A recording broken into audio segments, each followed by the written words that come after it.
peruano. Vamos continuar a nossa unidade 2, né? Na qual a gente vai continuar falando da arte grega. Hoje nós vamos falar sobre o despertar da arte grega, tá?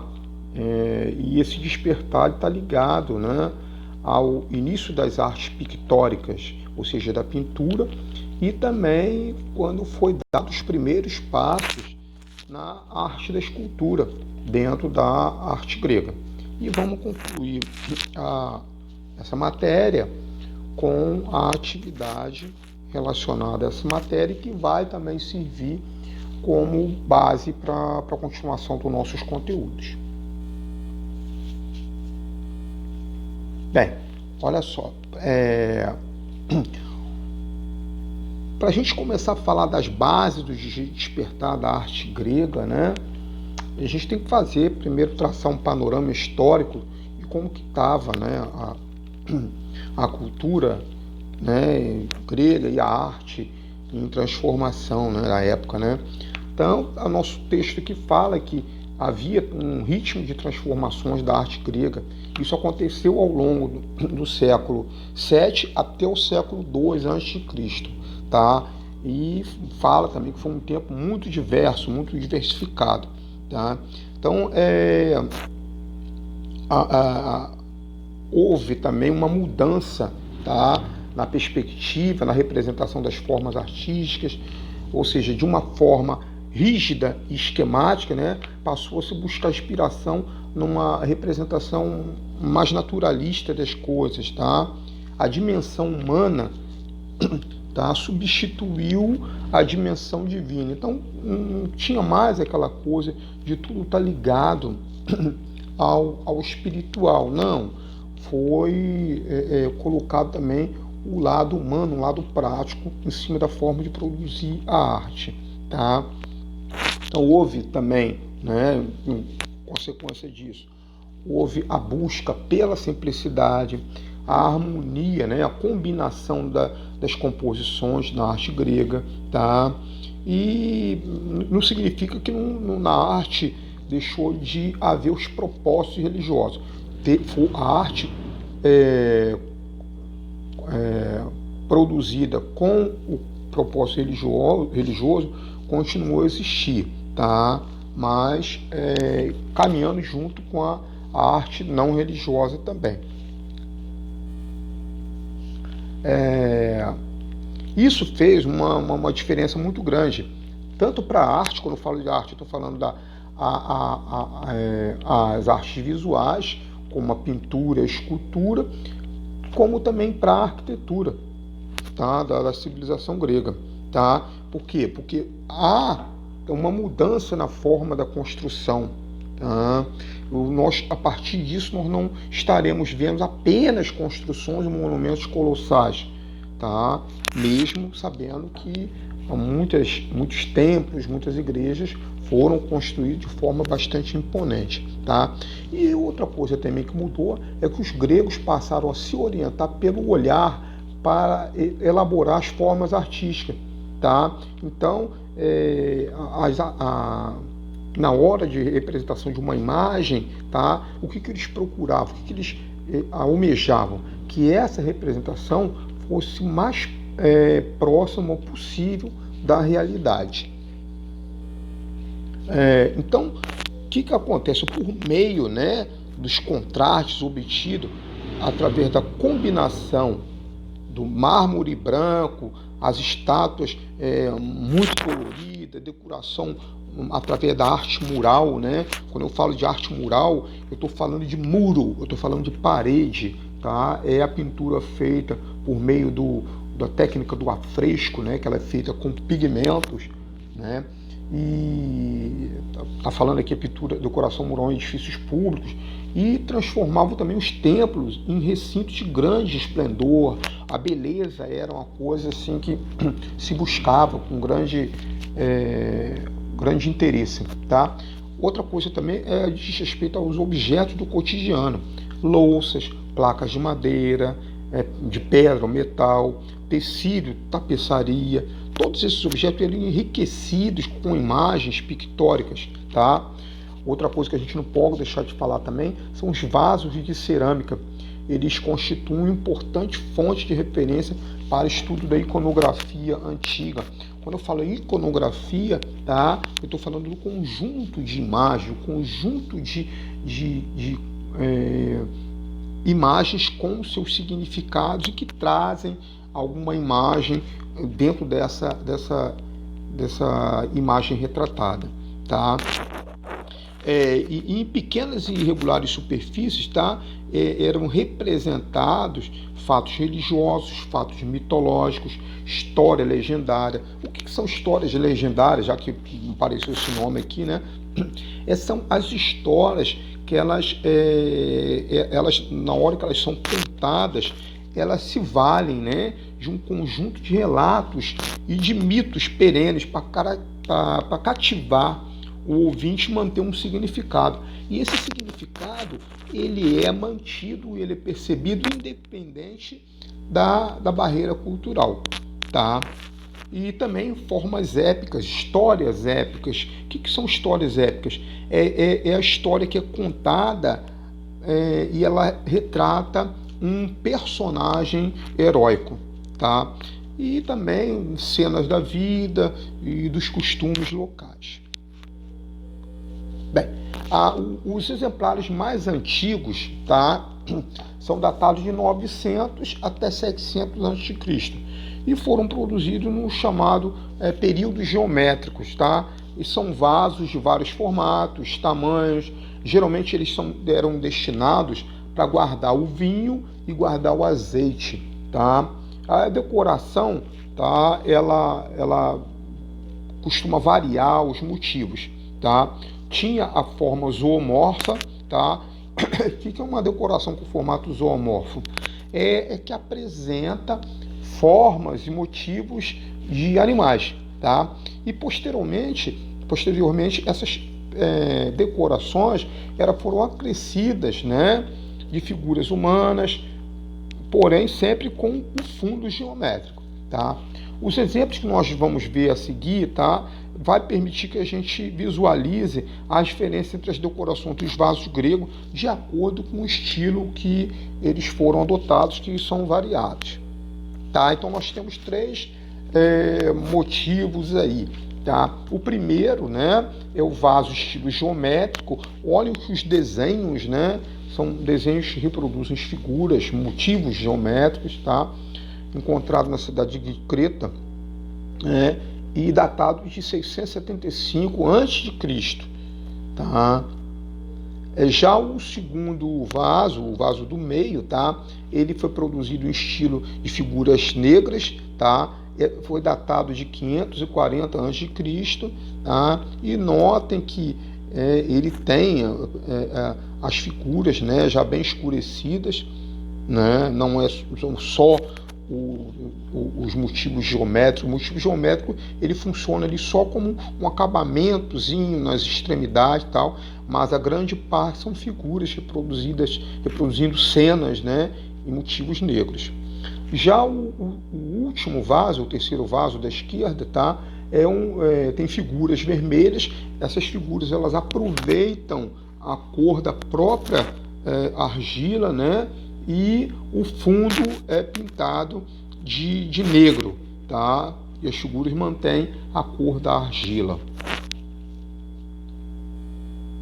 Bem, outra coisa muito importante eu falar para vocês, tá? Corinto, a cidade de Corinto e a cidade de Atenas, né, foram as cidades que mais produziram pinturas sobre painéis de diversos materiais. Essa placa votiva, né, coríntia, é datada de 540 a.C. O que é uma placa votiva? Gente, quando eu falo votiva, eu estou falando de voto, tá? Estou falando de promessa, eu estou falando de um voto feito a uma determinada divindade. Geralmente eram feitos para ganhar forças ou favores de seres sobrenaturais, tá? Então, essa placa ela é feita de madeira policromada, está no Museu Nacional de Atenas e mostra alguns praticantes devotos aproximando-se de um altar. Note que as inscrições, né, na placa traz os nomes dos praticantes e também do artesão que confeccionou essa placa, tá? A questão das assinaturas nas obras de arte é uma questão bastante complexa, né? Aparecendo de forma intermitente, ou seja, pode aparecer hoje, não aparece amanhã, ela não tem um fluxo contínuo, né? Aqui nós vemos uma placa, os motivos são motivos ligados à música, né? Nós vemos ali um praticante ligado ali com uma lira, parece que é um instrumento de sopro parecendo uma flauta, né? E eles estão fazendo algum tipo de prática musical nesse mural, né? Bem, continuando o nosso assunto sobre o início das artes plásticas, né? É importante a gente saber qual é a evolução da pintura em vasos, tá? Mostra que entre os séculos 7 e 6 a.C., o estilo geométrico, tá? Ele deu lugar a um estilo com figuras negras, tá? Pintadas sobre o fundo rosado da argila cozida, né? As figuras negras eram obtidas como? Por meio de emprego de um verniz fino à base de óxido de ferro, tá? Então fazia essa mistura para poder escurecer o verniz, tá? E também na hora para obter o efeito de escurecimento, usava-se queimar esse vaso, né, num forno, tá? O rosto das figuras femininas era muito comum não usar coloração, ele era mantido um verniz branco, tá? De forma que no fim do século VI a.C., a gente passou a encontrar também exemplares pertencentes ao estilo com figuras vermelhas, ou seja, da própria cor do vaso com o fundo pintado de preto. Bem, na Anatólia Ocidental, tá? Foi uma região influenciada pela arte grega, ainda é possível vermos restos de pinturas murais, mas de uma forma de arte pictórica praticada na Grécia Antiga. Tá? Fazem parte ainda desse grande acervo os painéis pintados em argila, bronze, pedra e madeira, com fins votivos e funerários. É o que eu expliquei para vocês, né? Os fins votivos é o fim ligado à volta, à promessa, e os funerários é ligado à sepultura, lugares onde eram feitos deposições de corpos de pessoas falecidas. Bem, partindo agora para os primeiros passos da escultura grega, tá? É importante a gente saber que a arte escultural grega, ela pode ser encontrada sob forma de grandes esculturas e painéis, tá? De relevo. Geralmente esses painéis eram feitos nos templos, ou tinham formato de estatuetas e placas feitas de metais preciosos, como marfim, bronze, madeira, terracota, né? O que é terracota? É argila, né? E geralmente eram produzidos por escultores motivados por um forte e poderoso mecenato. O que é esse mecenato? O mecenas, tá? É o cara que ele tinha uma condição financeira, ele tinha uma posição, então ele sustentava, ele mantinha, ele pagava um salário para um artista trabalhar para ele. Então ele ia embelezar um prédio público, ou sua própria residência, ou, por exemplo, o mecenas de um pintor, de um artesão ligado à escultura, poderia ser um templo, poderia ser uma igreja, poderia ser um rei, um imperador, que mantinha aquele artista a seu serviço, custeando a existência dele enquanto ele estivesse prestando esse tipo de serviço, tá? Isso que é chamado mecenato, tá? E a função dessa escultura, tá?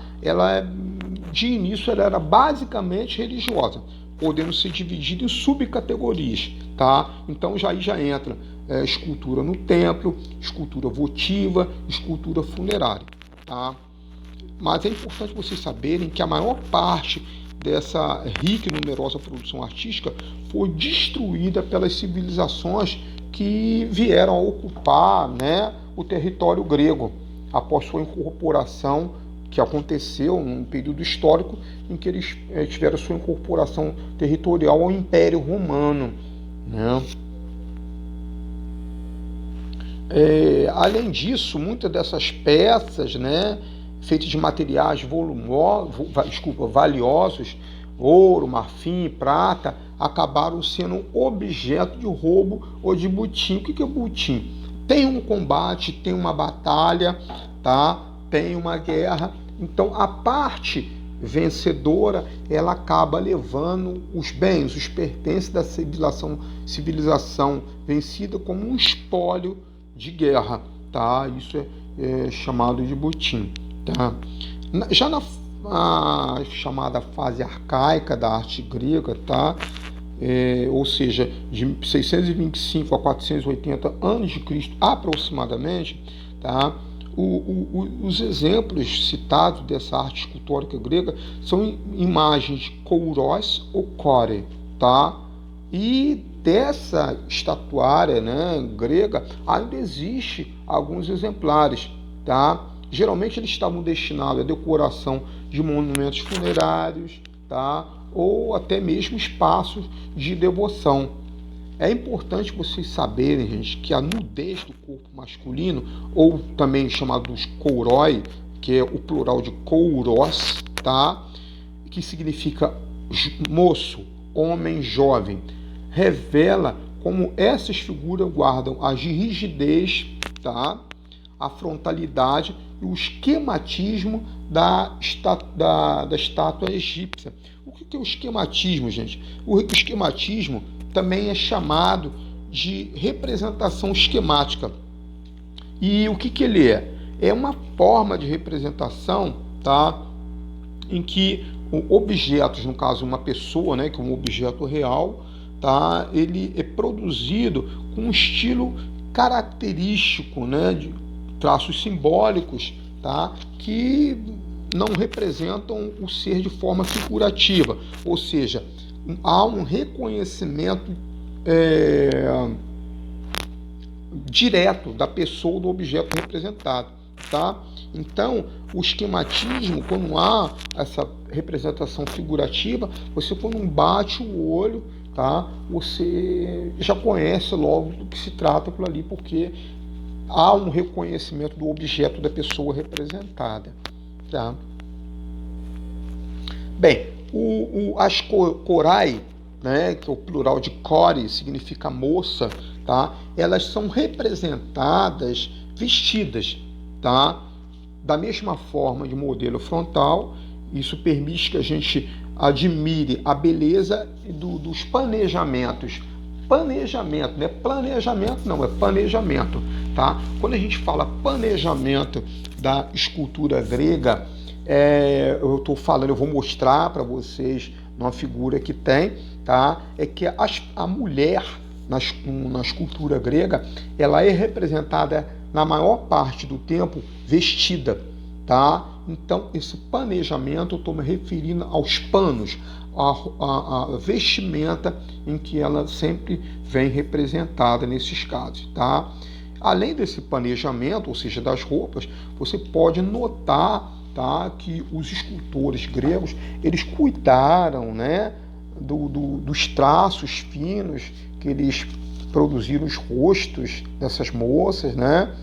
E a elite grega se valia da arte com objetos, com objetivos pessoais, tá? Os gregos, o que eles faziam? Eles encomendavam imagens femininas ou masculinas e também relevos. Para quê? Inspirados em si mesmo ou em membros da sua família. E com isso eles tensionavam fazer com que os seus trabalhos fossem reconhecidos numa forma de fazer referência à sua família, uma forma de proclamar a riqueza, o brilhantismo e piedade diante das divindades e de sua cidade. E com isso houve uma substituição da intenção artística grega. Por quê? Porque não mais estava sendo exaltado os deuses e os governantes, mas sim os membros ilustres das famílias gregas. Tá? Nós, é importante você saber também, tá, que as estátuas dos kouroi, tá, ou seja, do homem grego, marcam o início do desenvolvimento do nu masculino, né, na arte grega. E esse gênero, tá, ele se tornaria central na escultura da Grécia Antiga. Tá? Em geral, a sua figura geralmente um jovem, tá, novo, sedutor, e a forma como é produzido, com os lábios levemente levantados, né, e o olhar também, é para produzir uma ideia de felicidade e beleza. Tá? E as corai, né, ou seja, as moças, refletiu também essa condição. Tá? E isso contribuiu para a descoberta dos escultores gregos de fazer isso que eu falei, tá? Elevar o canto dos lábios, elevar o canto dos olhos, tá? Para produzir esse efeito na fisionomia dos personagens. Tá? As figuras femininas, raramente elas eram representadas nuas na arte grega. Tá? Então nós temos aqui dois exemplares, né, de um jovem grego, né, representado nu. Eles valorizavam muito não só a beleza retratada no rosto, mas também retratado no formato físico. Nós vemos o ombro largo retratando a beleza e a força. Nós vemos o abdominal representando o que a gente hoje, né, traduz como beleza masculina, como o famoso tanquinho. Isso é um retorno à estatuária grega, né? Já a moça, né, ela tem uma proporção física em menor tamanho do que o rapaz, para traduzir essa beleza de delicadeza, tá? Essa ideia de delicadeza, e em respeito a figura feminina, a delicadeza feminina, ela é representada vestida, o que não tira a beleza feminina da mulher grega. Notem um sorriso, né, um leve o sorriso da escultura, né, e a forma como os traços finos são representados no rosto. Tá? Bem,